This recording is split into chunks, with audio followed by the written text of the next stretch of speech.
Pussycat Talks to Her Kittens is a Rand McNally Company book in the public domain. It's written by Fannie E. Mead, and the pictures are done by Fannie E. Drummond Doyle.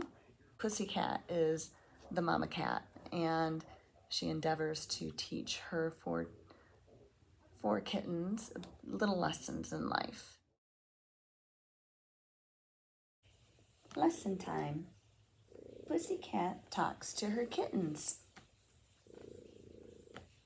The caption reads, Pussycat meowed 3 times and raised her right front paw.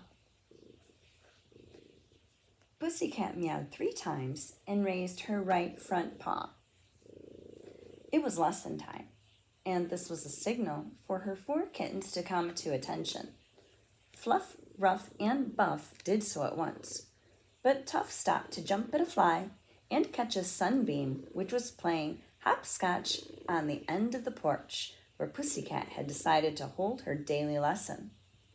Pussycat shook her head, making the bells on her collar tinkle noisily. Looking at Tough, she said, "Meow," which meant, "Stop playing and come here this minute, Miss Tough."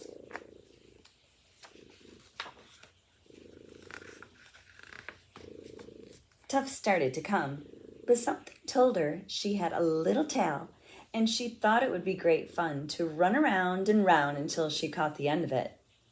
Tiny gay Fluff, who had taken her bright eyes from Mother Pussycat's face, saw what Tough was up to and thought, "I'll help her." In a moment, the 2 kittens looked like one round fuzzy ball, and it was all Pussycat could do to get them apart and make them sit quietly in front of her. Just as she had said. Now, children, the subject of our lesson today is gratitude. Tough, who never in her life had a serious moment, tried to bite the end of the blue ribbon around Ruff's neck. Pussycat was a kind and loving mother, but there was a limit even to her patience. She reached out her right paw and cuffed Tough's ear. Mischievous Tough always found something funny in everything, and though the cuff hurt, she forgot that in her great desire to play. Pretending her little legs would not hold her up, she fell over on her back and began scratching her little pink nose with all 4 feet. Pussycat said, "Meow, meow," long and loud, and then Tough knew it was time to sit up and behave. Pussycat repeated, "The subject of our lesson today is gratitude."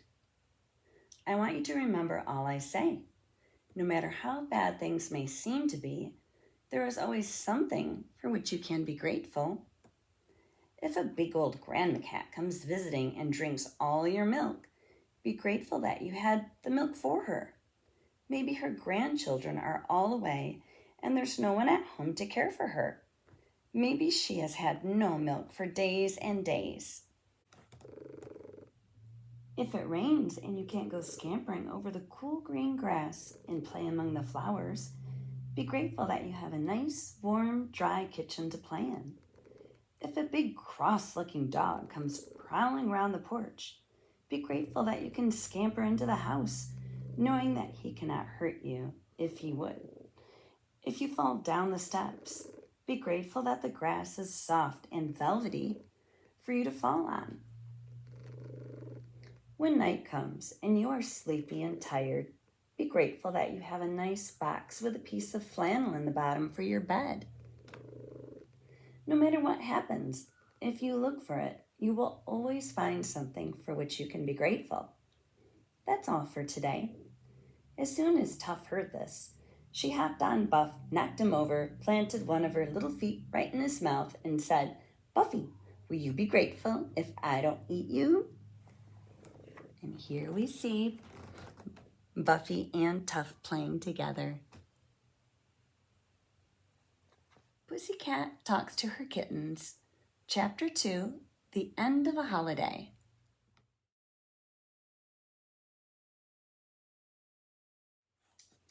Chapter 2, The End of a Holiday. It had been a holiday. All day the big house had been filled with visitors.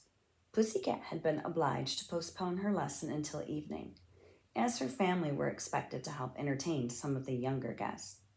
Fluff, Buff, Ruff, and Tuff had played ball with the older children, rolled on the grass with the babies, allowed them to pull their ears and tails, and generally made all the guests welcome. Now it was evening, and Pussycat found that many calls were necessary to get Fluff, Buff, Ruff, and Tuff to the lower one of the 2 steps leading into the summer house. She saw the kittens were all tired. Tuff, who had been busiest of all, was lying flat on her side, one eye closed, and the other with no sign of a mischievous look in it.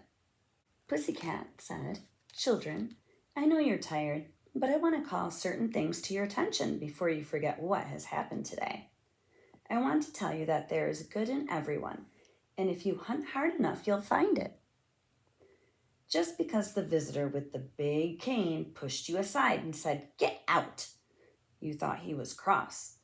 But by and by, when he was sitting in the big chair under the elm tree, he amused Fluff and Buff for a long time, slowly moving the cane back and forth in the grass, plainly inviting them to catch it.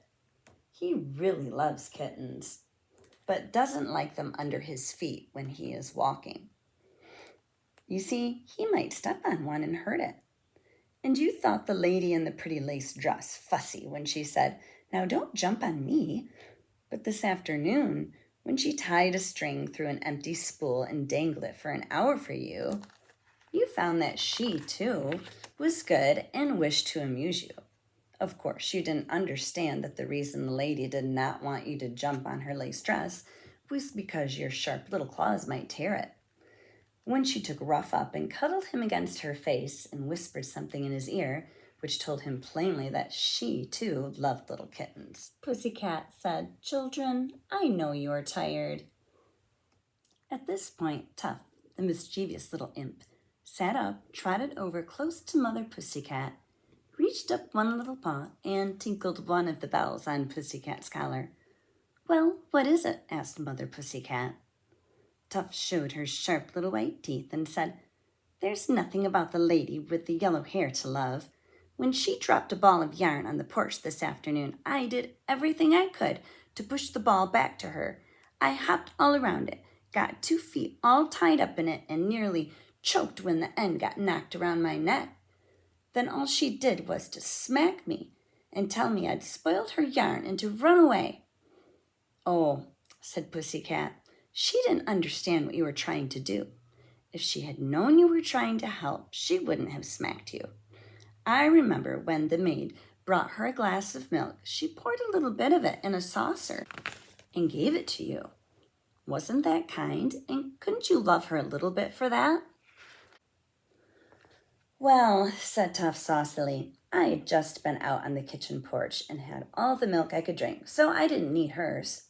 'Yes,' said Pussycat, 'but her kindness was there just the same, and you must love people for what they mean to do, even though you do not need the kindness. It's late. Scamper off to bed, and just as you shut your eyes, say, 'There is good in everybody.'